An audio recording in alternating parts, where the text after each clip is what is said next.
সময়ের হিসেব ধরলে ৮ মাস। গত বছরের জুন মাসে বহরমপুরে লেখা হয়ে গিয়েছিল তাঁর বিদায়ের পালা, যে মঞ্চ থেকে উল্কা গতিতে উত্থান, রাজ্য জুড়ে তুমুল পরিচিতি, আগ্রাসী আন্দোলনের মুখ হয়ে ওঠা, এমনকি সমস্ত নিয়ম ভেঙে সরাসরি কেন্দ্রীয় কমিটিতে ঢুকে পড়া। সেই যুব সংগঠনকে বিদায় তিনি জানিয়েছেন ৪০ পূরণ করে। নিয়ম মেনে ডিওয়াইএফআই থেকে তাঁর সরে দাঁড়ানোর দিনে হাজির ছিলেন এই রাজ্যের চেনা অচেনা অনেক তরুণ মুখ। তাঁরা সাক্ষী ছিলেন বিদায়ী ভাষণ দিতে গিয়ে জনপ্রিয় নেত্রীর আবেগতাড়িত হয়ে পড়া, স্মৃতির ভিড়ে ঝরঝর করে কেঁদে ফেলা। সেই মীনাক্ষী মুখার্জি আবার ফিরছেন যুব সংগঠনে।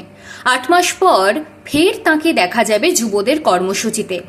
না, একে ঠিক প্রত্যাবর্তন বলা যাবে না। এই ৮ মাসে অনেক কিছু বদলে গিয়েছে মীনাক্ষীর।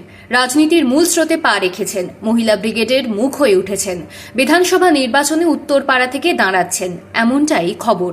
তাও যুবদের কাছে আজও তিনি আইডল। সেই জনপ্রিয়তাকে কাজে লাগাতেই মীনাক্ষীকে সামনে রেখে নয়া কৌশল।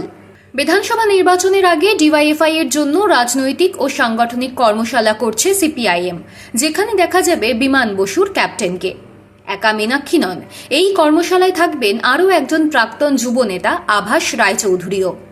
বুদ্ধদেব ভট্টাচার্যের হাত ধরে ডিওয়াইএফআই এর পথ চলা শুরু হয়েছিল বাংলায়, কিন্তু বাংলার প্রাক্তন মুখ্যমন্ত্রী দায়িত্ব ছাড়ার পর যুব সংগঠন বাংলার মূল রাজনীতিতে তেমন প্রাসঙ্গিক ছিল না। বর্ধমান থেকে উঠে আসা আভাসের হাত ধরে সিপিআইএম এর যুব সংগঠন ফের জনপ্রিয়তার তুঙ্গে উঠেছিল। বহু তরুণ আকৃষ্ট হয়েছিলেন সিপিআইএম এর যুবদের কর্মকাণ্ডে। তখন আন্দোলন থেকে শুরু করে নানান কর্মসূচির কেন্দ্র ছিলেন আভাসী। বুদ্ধবাবুরই অনুরোধে মেয়াদ ফুরিয়ে যাওয়ার পরও যুব সংগঠনের দায়িত্বে ছিলেন আভাস। তখন রাজ্যে ছিল পঞ্চায়েত নির্বাচন, তাই ওই সময় যুব দায়িত্ব সামলাতে রাজি হয়েছিলেন আভাস। অবশ্য ভোটের পর ডিওয়াইএফআই এর দায়িত্ব থেকে অব্যাহতি নেন তিনি। মীনাক্ষীর বিদায় দিনেও বহরমপুরে হাজির ছিলেন তিনি। সেই আভাসকেও দেখা যাবে যুবদের কর্মশালায়। আর থাকবেন সিপিআইএম এর রাজ্য সম্পাদক মোহাম্মদ সেলিম।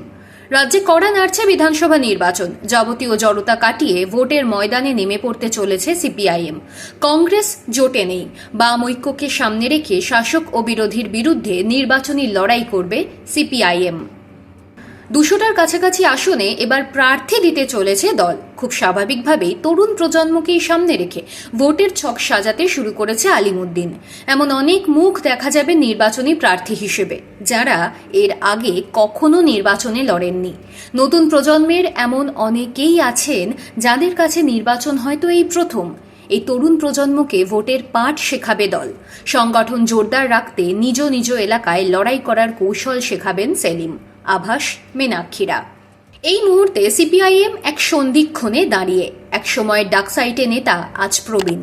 তাঁরা হয়তো রয়েছেন, কিন্তু মাঠে নেমে লড়াই করার মতো জায়গায় নেই।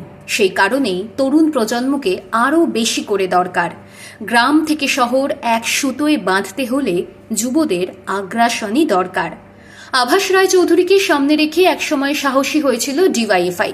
মীনাক্ষীর হাতে পড়ে সেই যুব সংগঠনই আগ্রাসী আন্দোলনের পথে নেমেছে বারবার। ধ্রুবজ্যোতি সাহা, অয়নাংশু সরকাররা এখন যুব দলের দায়িত্বে। নির্বাচনে তাঁরাও প্রার্থী হবেন।